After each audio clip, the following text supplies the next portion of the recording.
Hi friends, welcome to my channel. நம்ம சேனலில் நம்ம இன்றைக்கி என்ன பார்க்க போகிறோம்னு பார்த்திங்கன்னா, இப்போ அடிக்கிற வெயிலுக்கு ரொம்ப சூப்பரான உடம்புக்கு குளிர்ச்சி தரக்கூடிய கம்பங்கூழ் ரெசிபி தாங்க எப்படி செய்கிறதுன்னு பார்க்க போகிறோம். கம்பங்கூழ் ரெசிபி செய்கிறதுக்கு ரொம்ப சிம்பிளுங்க. கம்பு ஒரு கப் எடுத்துக்கலாம். நல்லா தண்ணி விட்டு ஒரு தடவைக்கு 2 தடவை நல்லா நம்ம கழுவி எடுத்துகிட்டு வந்துடலாங்க. நம்ம கழுவி எடுக்கிறப்பயே கம்பு ஒரு பாதி அளவுக்கு நல்லாவே ஊறிடும். நம்ம முழு கம்பாக எடுத்து கம்பங்கூழ் செய்யக்கூடாதுங்க. அதை நம்ம நல்லா இந்த மாதிரி தண்ணி விட்டு அலசிட்டு ஒரு கால்வாசி அளவுக்கு நல்லா ஊறணும். இப்போ பாருங்கள், நம்ம நல்லா அலசி எடுத்துகிட்டு வந்துட்டோம்.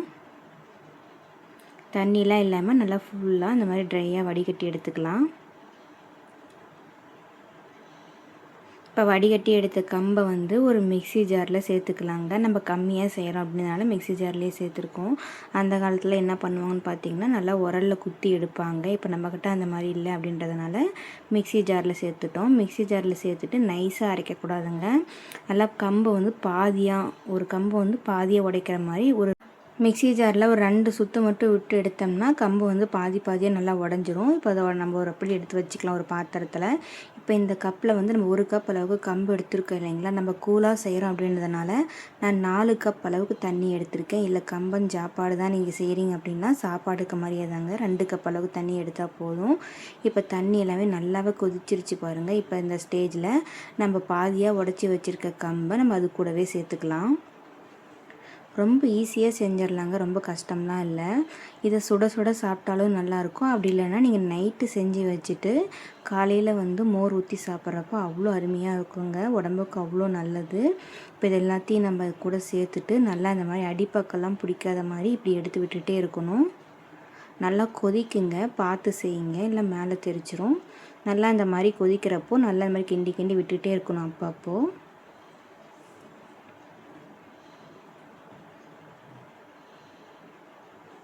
இப்போ பாருங்கள், நமக்கு நல்லாவே தெரியுது. அந்த மாவு மாதிரி இருந்ததெல்லாம் நல்லா வெந்துருச்சு. நான் அரை கம்பாக இருக்கிறது மட்டும் நல்லா வேகணும். இப்போ அந்த தண்ணியெல்லாம் சுண்டி நமக்கு கம்பெல்லாம் நல்லா வெந்து வரணும். நீங்கள் காலையில் செய்யறதுக்கு டைம் இல்லை அப்படின்னா நீங்கள் நைட் டைமில் கூட இந்த மாதிரி செஞ்சு வச்சுக்கலாம்.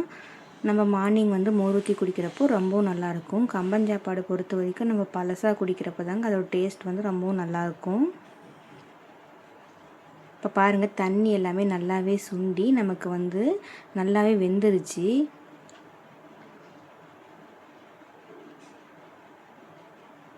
சூப்பரான கம்பங்கூழ் நம்ம தயார் பண்ணிட்டோம்.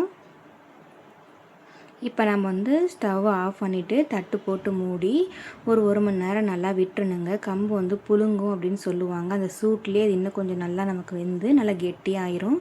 இப்போ பாருங்கள், இப்போ நல்லாவே நமக்கு நல்லா புழுங்கி கம்பங்கூழ் தயாராகிடுச்சு. இது கெட்டியாக சாப்பாடு மாதிரி செய்யணுன்னா நான் சொன்ன மாதிரி தண்ணி நீங்கள் கூட குறைய பார்த்து வச்சுக்கிட்டிங்கன்னா கரெக்டாக இருக்கும். கூழ் செய்கிற மாதிரி அப்படின்னா 1 கப்புக்கு 4 கப் அளவு தண்ணி எடுத்துக்கோங்க. இல்லை கம்பஞ்சாப்பாடு தான் செய்கிறீங்க அப்படின்னா 1 கப்புக்கு நீங்கள் 2 கப் அளவுக்கு எடுத்தால் போதும். நல்லா கெட்டியாக உருண்டையாக எடுக்கிற மாதிரி ஈஸியாக கம்பஞ்சாப்பாடு நமக்கு தயாராகிடும். இப்போ நமக்கு அடி எதுவும் பிடிக்காமல் நல்லா சூப்பராக நமக்கு தயாராகிடுச்சிங்க. இப்போ இது கூட ஒரு 2 கப் அளவுக்கு மோர் இது கூட சேர்த்துக்கலாம்.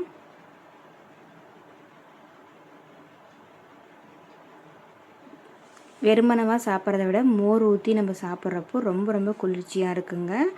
இப்போ தேவையான அளவுக்கு மோரெல்லாம் விட்டதுக்கப்புறமா நல்லா கலக்கி விட்டுடலாம். எல்லா பக்கமும் வர மாதிரி நல்லா கலக்கி விட்டுடலாங்க. நம்ம ஸ்கூல் போகிற குழந்தைங்களுக்கு இல்லை ஆஃபீஸ் போகிறவங்களுக்கு கூட நம்ம இது ரெடி பண்ணி கொடுக்கலாம். தேவையான அளவுக்கு உப்பு சேர்த்துட்டு நல்லா கலந்து விட்டுறலாங்க. காலையில் செஞ்சு இந்த மாதிரி கரைச்சி நம்ம ஒரு சின்ன டம்ளர் மாதிரி இல்லை மூடி போட்ட டப்பா மாதிரி நம்ம ஊற்றி கொடுத்தோம்னா மதியத்துக்கு சாப்பிட்றப்போ ரொம்பவும் சூப்பராக இருக்குங்க.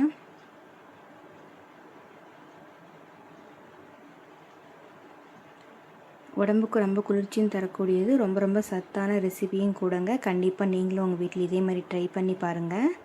ரொம்ப ஈஸியாக செஞ்சிடலாம். செய்யவே தெரியாதவங்க கூட ஈஸியாக செஞ்சிடலாங்க. கம்பங்கூழா அப்படின்னு நம்ம பெரிய விஷயமா நினைக்காம அவ்வளோதானா அப்படின்ற மாதிரி நம்ம ஈஸியாக செஞ்சு முடிச்சிடலாம். எந்த வேலையுமே பெரிய வேலையெல்லாம் இல்லைங்க. நம்ம இறங்கி செஞ்சோம்னா இவ்வளோதானா அப்படின்னு நம்மளே செஞ்சுருவோம். ரொம்ப ஈஸியாக கம்பங்கூழ் நம்ம தயார் பண்ணிட்டோம் பாருங்கள். இது கூட வந்து வேணும்னா நம்ம வெங்காயம் கட் பண்ணி போட்டுக்கலாம், மாங்காயும் கட் பண்ணி போட்டுக்கலாம். நம்ம வந்து ஆஃபீஸ் டைமில் இங்கெல்லாம் குடிக்க மாட்டாங்கல்ல, குழந்தைங்கள்லாம் மென்று சாப்பிட்றதுக்கு டைம் எடுக்கும் அப்படின்றதுனால நம்ம அது சேர்த்தலை. உங்களுக்கு வேணும்னா நீங்கள் அது கூட சேர்த்துக்கோங்க. சேர்த்துட்டு வந்து இது கூட கடிச்சிக்கிறதுக்கு வந்து வத்தல் வச்சுக்கலாம்.